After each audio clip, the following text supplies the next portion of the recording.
შიდა ქართლის რეგიონში მეორე მსოფლიო ომის მხოლოდ ერთი ვეტერანია. 101 წლის შალვა გოჩიტაშვილი კასპიის მუნიციპალიტეტში ცხოვრობს.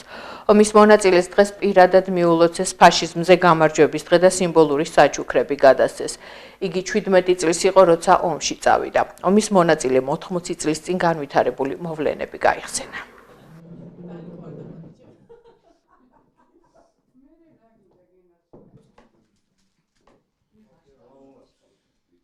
ზახარი ჩაბა, ტორტი უნდა ჩააქრო.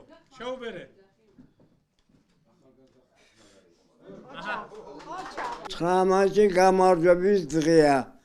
გამარჯვების დღეა ხელი მოგვიმართოს და გავიმარჯვეთ.